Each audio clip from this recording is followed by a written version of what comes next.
Afternoon from Croatia. So continuing the series, I'm now going to talk about carbohydrate. And you should really look first of all at the videos looking at protein and fruit and vegetables. I would say before this. Reason being, you really want to make sure you're getting your protein in and your fruit and veg in first. You have that as a really good base of your diet. Once you've got that in place, see how your energy levels are, and then look at adding more carbohydrate in.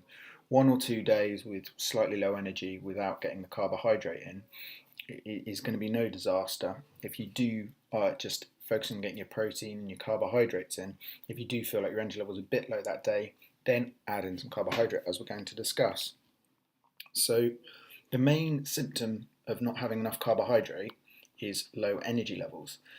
And a lot of the people I see are very sort of carbohydrate phobic.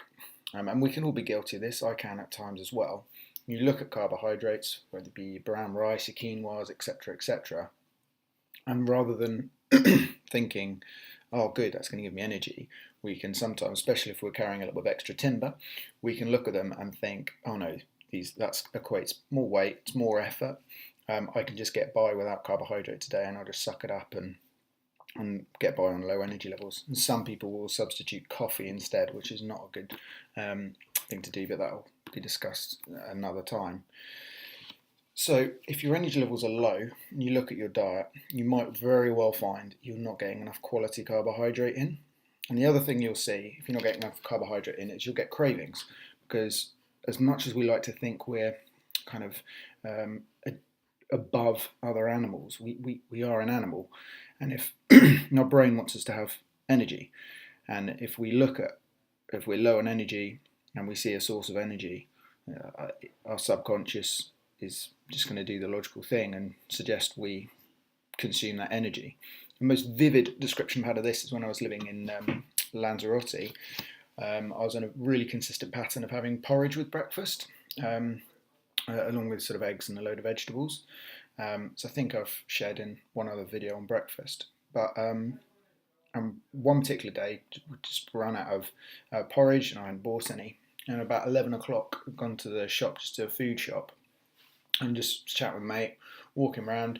And without realising it, I popped a bar of Ritter Sport. I can't remember which one it was. It might have been the espresso one. It's either espresso or praline. Can't remember. But the exact details of that are not essential.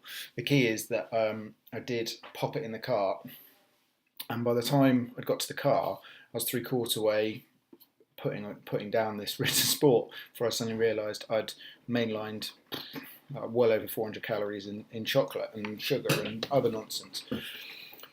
Now, it doesn't make me weak mentally. I would suggest no. And the research, we'll talk about anterior cingulate cortex in a second, but if you're not aware, you're not mindful in those moments as you're going round, which is much more likely when your energy level is low and you tend to act more like a reptile, or you're using less the kind of near mammalian consciousness, human part of your brain, using more your reptilian sort of more monkey mind, as discussed in the chimp paradox, and some of Paul MacLean's early research, which has been expanded upon but remains a useful model for sort of practical day-to-day explanations of some of why we do what we do. You will be less mindful, you will make poorer decisions. And so with the fact I hadn't had carbohydrate, I wasn't switched on, these things will happen. And if I'd had that carbohydrate earlier in the day, I very much suspect I wouldn't have bought that bar of Ritter Sport and mainlined it before I got to the car, before I was even aware I'd put it away. So it's just, you will catch yourself. If you think you can get away without having carbohydrate, you will find you start to just, that donut gets offered and you'll have it. Now, part of the reason for this is that our self-control drops off as our energy levels drop off. So the human research is unequivocal. Obviously, some people are just gifted in this area and can just, through training, through incredible genetics, are able to resist things better than others. But even in animal studies, if you give a dog a sweet tasting spray and another dog one which has sugar and one which doesn't have any sugar in it, the dog that gets the actual sweet tasting spray with sugar versus the one that doesn't will outperform the others in self-control tasks. And this is because the anterior cingulate cortex, which is the root of our self-control, requires energy. So we need energy to have self-control, and just trying to just get through the day without carbohydrate is very difficult. You can do, some people do really well on a ketogenic diet, and there are potentially benefits for people in pain, which has been suggested by rat studies, nothing in human studies yet, certainly that I've seen. That it's not widely available if there is anything, so I've searched for it. And some people can get by in ketosis. I've done okay in ketosis for a while, but you will tend to get cravings, and it is tricky. You don't meet many people that manage to do ketosis for sort of longer than a year, and this is basically where your body's surviving off ketone bodies and you're not actually using carbohydrate as your main fuel source. So I wouldn't encourage that for most people. It's something very specifically to look at if you have maybe an extreme weight loss goal for a very specific reason, or perhaps for a medical reason. Ketogenic diets can be useful for treating conditions like epilepsy, and possibly pain conditions if you kind of exhausted the kind of more simple options. But this is targeted more towards hitting the key basics.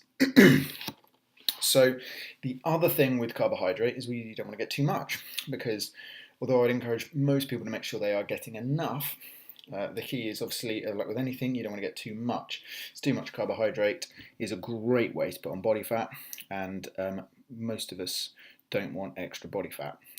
So extra body fat produces inflammatory cells that make you feel more pain, makes us look less attractive, bad for our self-esteem as much as anything else, and is associated with a whole host of negative health consequences, increasing your likelihood of dying at any given point in time compared with somebody who has a low body fat, heart health, mental health, Alzheimer's, etc., etc., etc., any inflammatory condition. So the way I would suggest going about getting your carbohydrate is going for your more traditionally thought of as good sources. Your brown rices, wild rices are excellent, very nutritious. Quinoa is another good source. Sweet potatoes, and looking just to add in a little bit, something like 100 grams a day. So that might be 100 grams of, say, rice, which is going to give you about something like 70 grams of actual carbohydrate. And I'd start with your fruit and veg and your protein, and then if you're noticing by dinner you're a bit tired, you're flagging already, add it in for dinner on like say day one of trying to improve your nutrition. You may well need more than this, and this will vary based on your activity levels. So, for example, when I was living in Lanzarote, I was surfing like 4 hours a day for say the first couple of months. I was doing a lot, and so I could get away with having about 150 grams of porridge with breakfast, as well as having I was having a lot of quinoa pasta for lunch, and then sometimes again for dinner or with rice. So I was eating huge quantities of carbohydrate. But then towards the end of my time in Lanzarote, I'd have to actually reduce, when I was surfing 4 hours a week instead of 4 hours a day, I had to reduce my carbohydrate levels right down. I didn't need the porridge at breakfast anymore. I was fine just with having a little bit of fruit after breakfast, and then at lunch I'd have a much smaller amount of porridge, and personally I didn't find I needed any carbohydrate then with dinner. Just a big salad was enough for me, just because I wasn't putting out anywhere near as much energy. Unfortunately I didn't pick up on this as quick as I would have liked, and my body fat levels did go up a little bit. But it's all, you're always kind of, as your activity levels change, you're always going to be monitoring this and trying to keep on top of it, and it's not easy, especially if your activity level varies as much as that way. You're going from 4 hours a day of exercise to say 4 hours a week almost at some points, and with other bits and bobs. So you're always going to be adjusting this to make sure it kind of suits you. Now we all have individual differences, and some people do better with more carbohydrate and less. But these are just basic numbers to kind of start you off on the right point. Whole wheat products can be a good source, as long as you know you don't get any bloating or symptoms from having them. If you do, then obviously don't have them. If you have never had any trouble with bloating or anything like that, then I would suggest you do try like whole wheat pasta, even bread, whole wheat bread. if you're you generally do okay, and isn't stuff to be weak, you can go for spelt-based breads, rye breads, sourdoughs, and any other that you do well on. And the main takeaway is, first of all, make sure you're getting enough protein in your diet. Then make sure you're getting enough fruit and vegetables. And for a lot of people, those two basics will get you feeling really good and hitting a lot of your key nutritional requirements. And then if your energy levels are low, add a bit of carbohydrate at something like 100 grams of the carbohydrate source, so 100 grams of pasta, 100 grams of oats, 100 grams of rice, all roughly give you about 70 grams of carbohydrate. Try that for 1 or 2 days, see how your energy levels are. If they're still a little bit low, add a little bit more. Obviously, there's a host of other things that can influence energy levels, but getting your carbohydrate level up for a lot of people is key, particularly if you've played around with a lot of diets and you've tried a lot of more paleo-based approaches, more ketogenic, Atkinsy style approaches, where you've been very carb phobic. It's important just to understand what these different components bring to the body and why we need them. There's a reason we've generally eaten carbohydrate throughout sort of most of human existence, and so it does provide us with energy. So hopefully that's of some use. And if you have any questions, feel free to email me at kieran@kieranmacphail.com, and I will get back to you very quickly if I haven't got any emails, or it will take me forever if there's a lot coming in. But apologies for that. All the best. Bye.